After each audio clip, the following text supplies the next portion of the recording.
Sialkot police کا خونی کھیل پتنگ بازی کے خلاف کریک ڈاؤن، سینکڑوں پتنگیں اور کیمیکل ڈوریں برآمد کر کے 2 ملزمان کے خلاف کائٹ فلائنگ ایکٹ کے تحت مقدمہ درج۔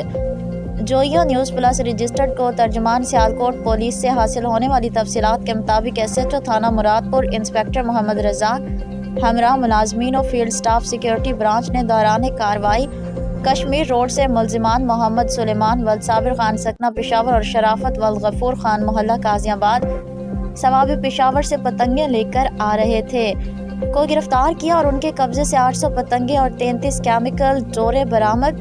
ملزمان کے خلاف کائٹ فلائنگ ایکٹ کے تحت مقدمہ درج کر کے حوالات جوڈیشل بھجوا دیا گیا۔